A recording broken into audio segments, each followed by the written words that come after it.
DJ here, aka Puckbond007, and welcome to the Movie Reviewers 100, a great collaboration channel that I am proud to be a part of. I bring you reviews on Saturdays. So this week is Michael Douglas week, and the film I decided to do for this week is The American President from 1995. Now, I chose this movie for a couple reasons. One is I'm a big fan of the film, I always have been, but I haven't seen it in quite a while until last night. And of course, it's a very highly political atmosphere right now. The election is almost a month away, so I thought it'd be an appropriate time to do this movie. Um, the film is directed by Rob Reiner, who gave us great 80s classics like Stand By Me, The Princess Bride, When Harry Met Sally, and then he went on to direct films like Misery and A Few Good Men. And most recently he did a film called Flipped from 2010, a movie I really liked that sort of went way under the radar. But anyway, the film is written by Aaron Sorkin, who famously went on to create and write the show The West Wing. Now, I've never actually seen any episodes from The West Wing, which is a shame, really. And I gathered that show borrowed a lot from this movie. Prior to that, Sorkin he wrote the script for A Few Good Men, and he did a show called Sports Night, a very underrated show actually, that starred Felicity Huffman.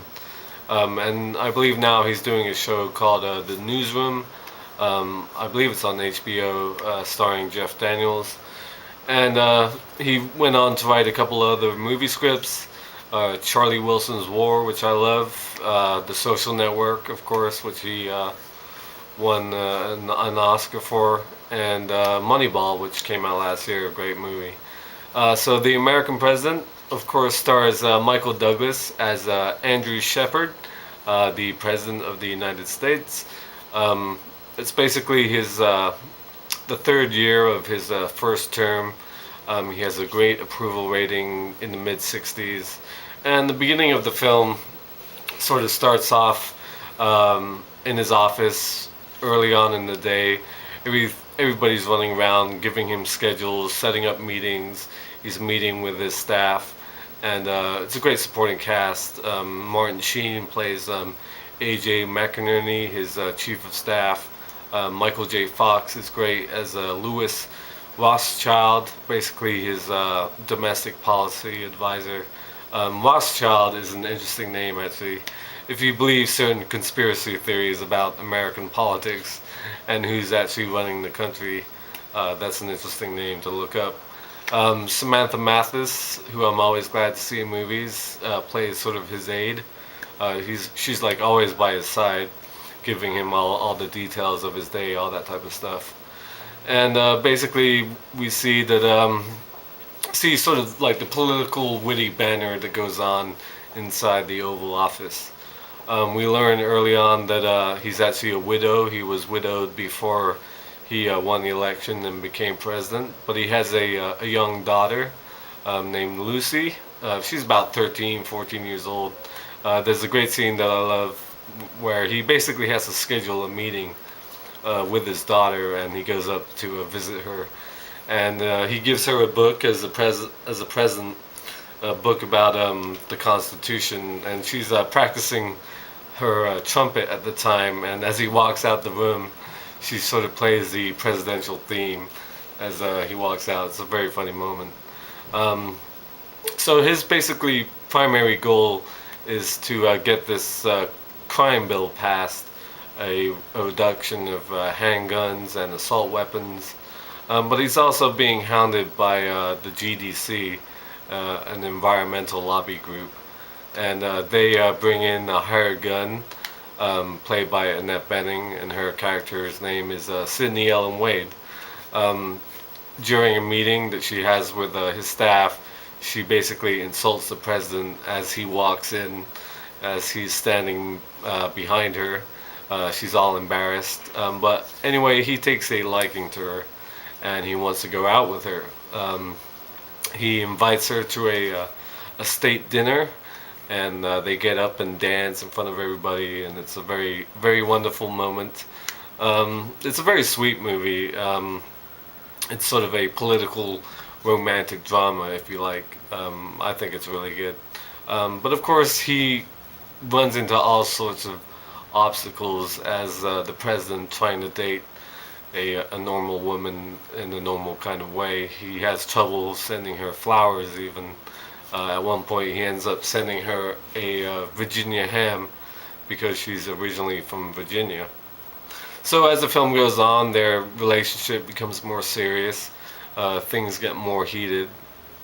At one point, he has to step away from one of their dates to bomb Libya because some I don't know some terrorist group attacked some strategic command post in like Saudi Arabia or something like that.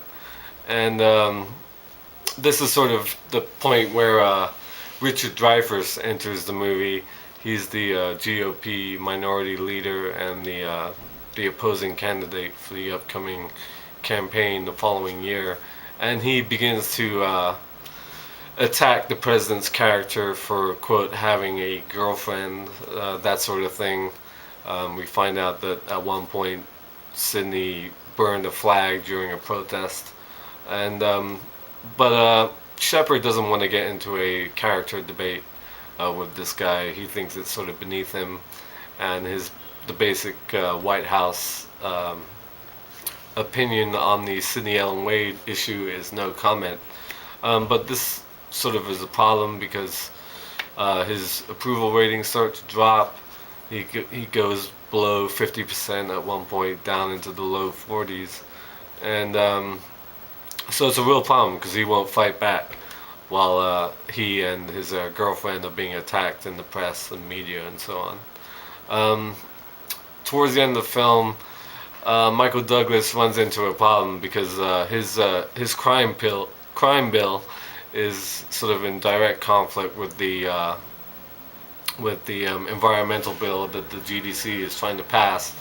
A 20% drop in emissions for automobiles to help the global warming problem, and the president only thinks it will go through at 10%, but Sidney Ellen Wade and her staff and the GDC managed to get the votes for 20%, and so he basically submarines their whole bill and tries to get his bill passed, and this is a big problem because Sidney gets fired, and she basically gets pissed off at him and threatens to leave him alone, all that sort of thing.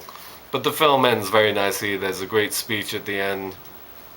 Throughout the movie, Richard Dreyfuss's character always says at the end of his speech, "I am Bob Rumsfeld and I am running for president."